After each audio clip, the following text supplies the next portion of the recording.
It wasn't supposed to happen like this. The rush, the panic, the realization I was too late, missing my flight, the one thing I couldn't afford. I could see displays updating status to gate closed for the plane I was supposed to be on. So close, yet unreachable. Every journey has a beginning, but not all beginnings are clear. Some start in the moments of routine, an unremarkable evening, a simple decision that let us spiral into stories we have never imagined.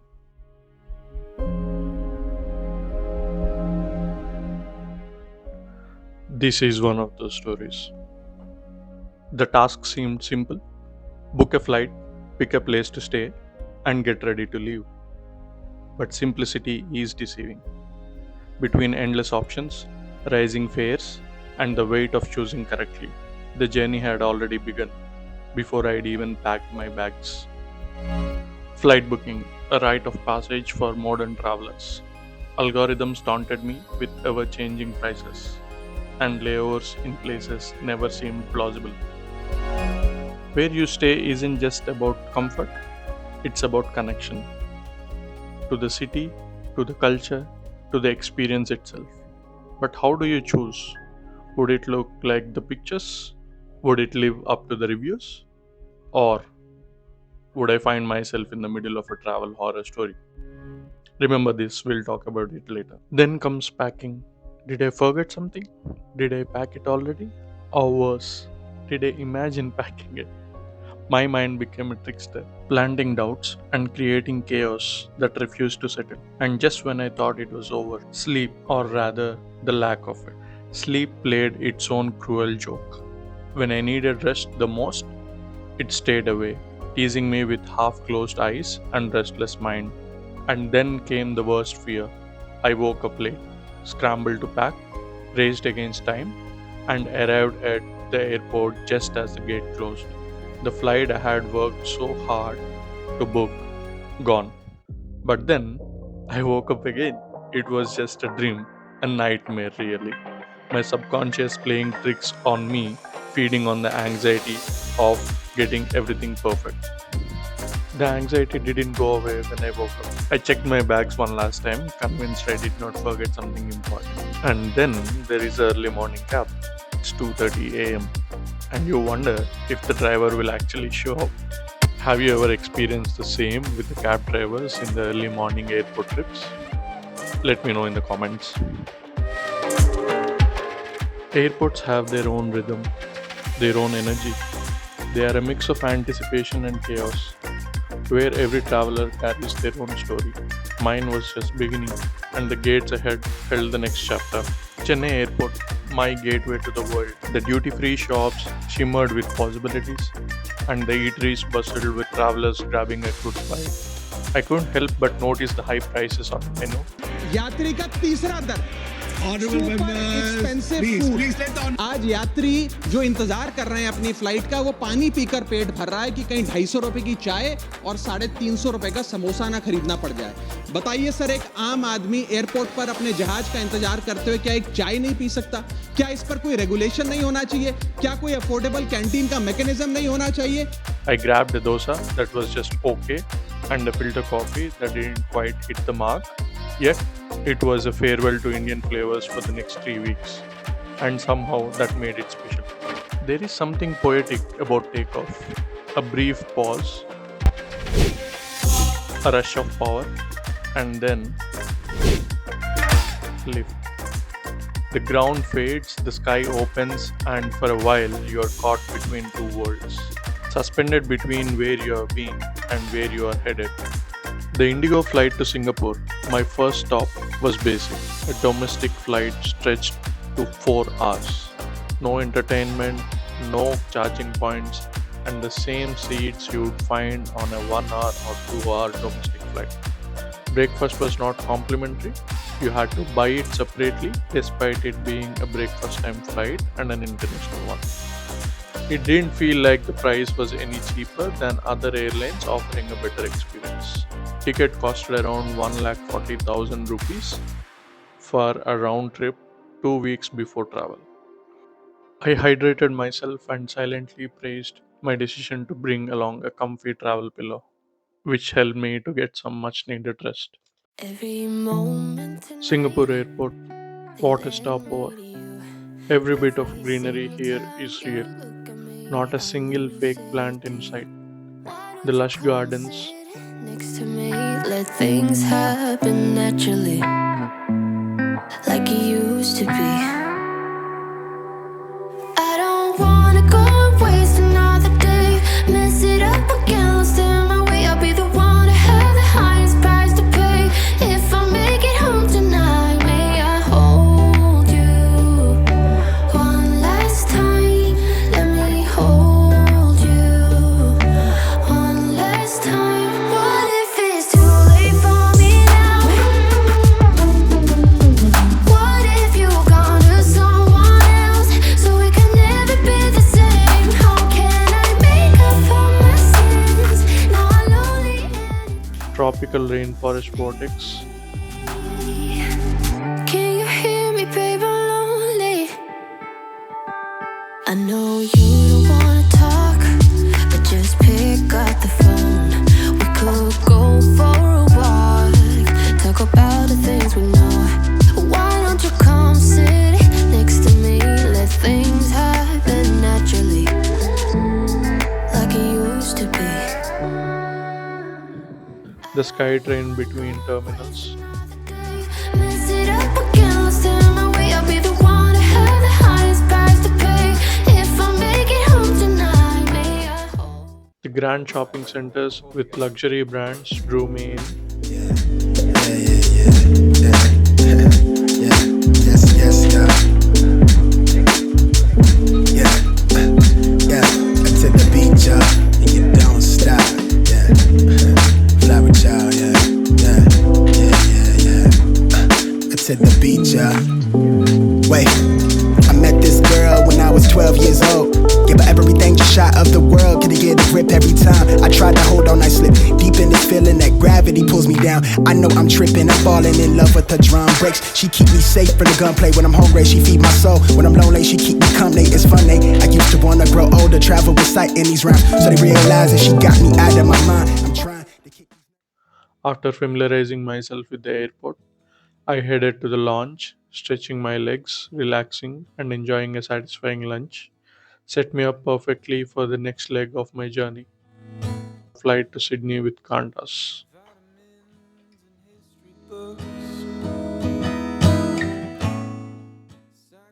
Singapore Airport was a destination in itself. The Qantas flight to Sydney was an Airbus A380, an old model, as these have been discontinued but still miles ahead of my Indigo experience. The food on board was decent. I opted for a lamb dish paired with mashed potatoes, cheese, and biscuits for dessert. Later watched a couple of movies and took a nap before we touched down at Sydney.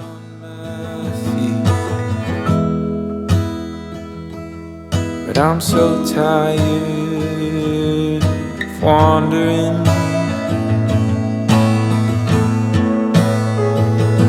Yeah, I'm lost,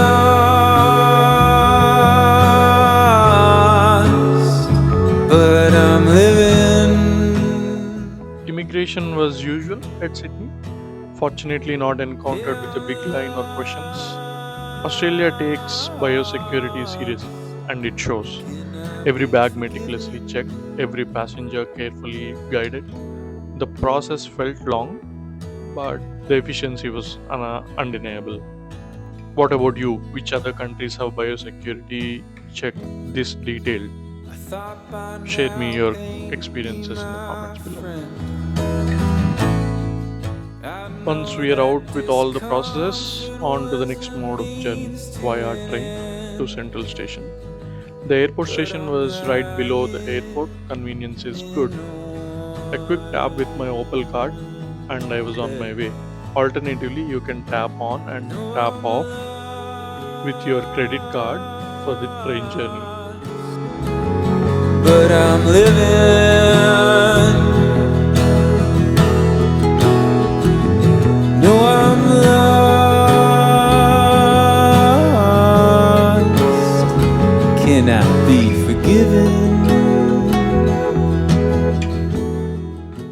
stop at Central Station had another purpose, a short detour to buy my first ever DJI drone, which I'm excited about. I found myself in a dilemma whether to pay for the clock room to store my luggage or drag it with me on a 10-minute walk to the DJI store. I chose the latter. As the first and only customer at the store at the time, which opened 20 minutes late, of course, I finally bought the drone. The buying experience and the product review, that's for a separate video. With my new bag in tow, I made my way back to Central Station, this time dragging everything uphill. Can I be forgiven myself?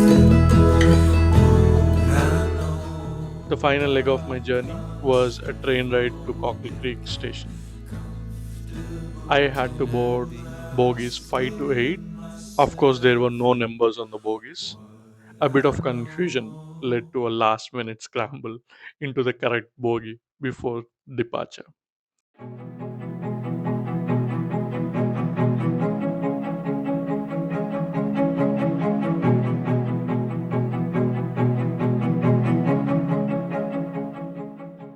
The stunning views of backwaters like Hawkesbury River, Mullet Creek, and Brisbane Water made this ride visually pleasant and relaxing. Did I mention that the train fare is just under 8 Australian dollars? Way less than airport to central fare, which was 20 Australian dollars, because there is an airport entry fee for airport to central station fare.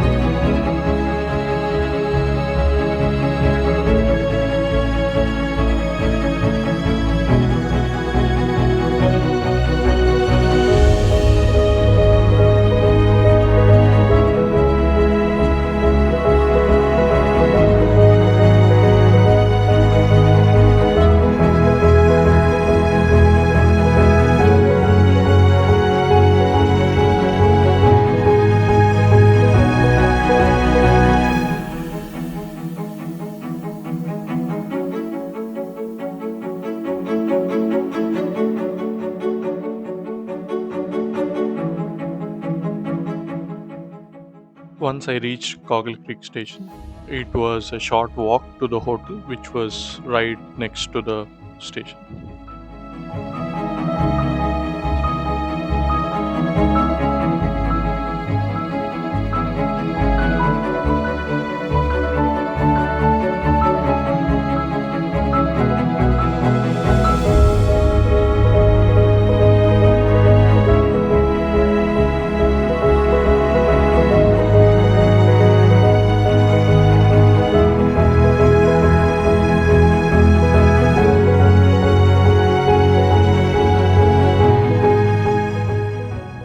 Club McQuire was the hotel I stayed at.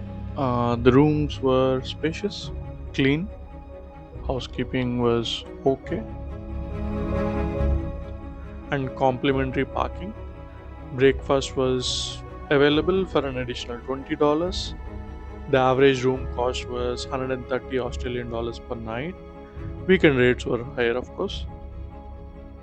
The hotel party lawn added a lively touch, though it might be a slight adjustment for some guests.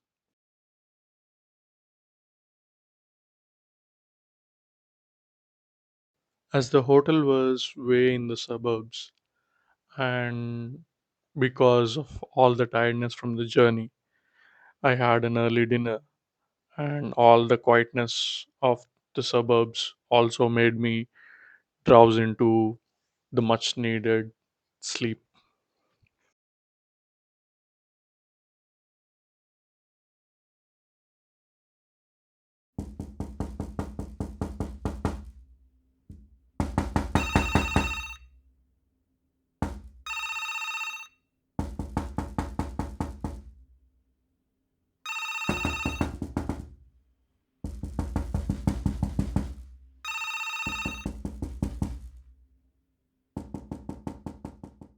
Do you remember where I said we'll talk about the horror story later.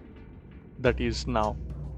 At 1:30 in the night, group of drunk guys were knocking on my door, ringing on my room telephone, and all these guys were from the wedding that was happening in the party lawn of the hotel which I mentioned earlier.